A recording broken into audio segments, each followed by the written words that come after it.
Come on, let's go. Morning, guys. Mark Ferrasci with Protect Dog Training and Loki. Good boy, good. Yes, good. Kusha. Good.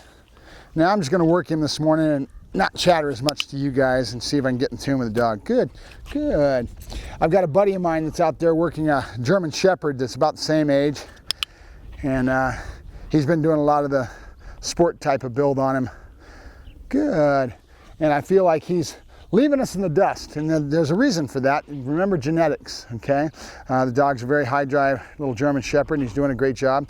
Plus, he's getting into teaching a lot of behaviors, and he's not showing you much of any of the other development, if he's doing any of it, which is environmental, the agility, all the other stuff that I do, that I concentrate on. I'm not as worried about a lot of these guys doing these behaviors that look so awesome when the dog is so young and they've got all this repertoire of behaviors. And I've seen quite a few of them on the YouTube where you've got one of these ladies was doing one that had a puppy that was just awesome, and she had that dog doing all kinds of stuff. And it's something you can do, don't get me wrong, but I don't get into pushing the puppy past his development and what I want to develop in the dog. And I'm out for a big, fuller picture, which means a companion dog. I don't really compete on the sport field. The sport of Schutzhund is a good example of it, but a lot of these sports are having the same thing happen to them, but Schutzhund's a great example of it. The criteria has gotten so tight for those top competitors at the top of the podium that are doing the high developed work, and this focused heel and this really precise. It's getting more and more precise every year. So they're getting very good at it, and because of that, it shows through with their training. If you're going to develop a dog that's a companion dog that you've got to service a client, your overall approach to it should be a lot more overall encompassing and not just behaviors. Heel, sit down, stay, I always tell my customers, is what you want in the end, but it's not really what I give a hoot about, to be honest with you. I care more about this dog's learning to learn. I care more about his agility and other things that are going to give him confidence so that when he gets into doing the protection, he's really going to be a real dog. Not that dog wouldn't be, but sport, a lot of times the dogs are orientated towards a whole different repertoire. And I've learned a lot over the years working with seeing eye dog trainers and some other service dog trainers that I'm looking for something else in my development, and it comes from a lot of different things. You see me doing my agility, you see me doing my environmentals, and I'll show you more of that as we go along. The environmentals are really critical to how the dog views his world. You know, you can take a high drive dog and really pump him up with toys and all kinds of little things that you can do. Good boy, good, yes, good. Good boy, good. Let me concentrate on him a little bit. Yep, good boy, good boy. Come on, let's go do our ball. There you go, good. All right, I'm trying to get him to stretch so that he does this with a hand, all right? Instead of having me push him. Good boy, good, nope. And we're more concentrating on our development of our marker words. Good, and our clicker. That's important to us. I want to instill these very importantly because this is what I was talking about. Good, good, good. Learning to learn, right? So let's talk about these markers and what they mean. Again, the knowledge is out there everywhere. If you get on YouTube and you type in learning theory, I'm going to go through these markers right now with you so you start to learn them a little bit, and that'll be our accent for today. All right, we have a yes marker, which is equal to this clicker. Okay, it's the same thing.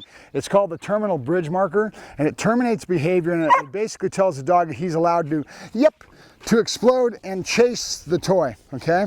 So, or chase the food and come into it. So if I say yes, the dog is allowed to come to it, okay? So the other one is our duration marker. And duration marker basically is keep doing what you're doing the right job, and keep it up, okay?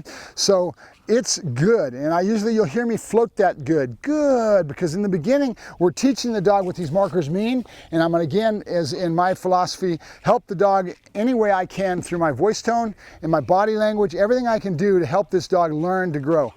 Yep, hup, good boy, good. Terminal bridge marker could be yes, okay, instead of the clicker, right? Yes. Main thing is you want to say it the same way, same staccato every time so the dog really picks up on it. You hear me changing my voice tones a lot of times. Good.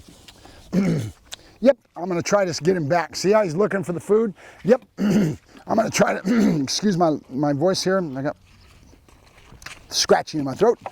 And I'm gonna try to hold him back. See where I've got him in my hand? I'm keeping him back away from this lip because I wanna have the chest back here so I can put the food in front of him. Kushe. Good. See, I did that. I'm blocking him with my arm, right? Now he's back farther on that table, and now I can take the food and put it between his legs. There's more platform. He's not hanging off the edge. Good. So that's our second marker. Our marker that means keep doing what you're doing a good job. And I usually always start it on the table here, either next to my side to start the concept to him. Remember, we're trying to convey a thought to the dog. Couché. Good. I put it on the ground instead of chasing it and going after the target hand, right? Good. And I put it right here on the table so he can get to it. And then there's a time level involved. Dogs are very cognizant of time level. They don't understand it's 8 o'clock, they don't understand it's 9 o'clock, but they have a sense of a time level. So I build on it right here, and good. It might be right away 30 seconds or immediately right away. Good, because I'm trying to get the dog to understand that good means the food's gonna be between his legs. And then I take that time level, good, and I stretch it. Good. And I start making it 30 seconds, then 40 seconds, and a little bit longer. So I'm conveying the thought to the dog that he has to wait until I'm gonna give him that marker and I'm gonna put the food between his legs. So now I start to add in as I start to build with this, good. On time level, he starts to understand that. Now I start to add a little bit of distraction. So I'm jumping out here, good. I'm making a little movement and I'm jumping around.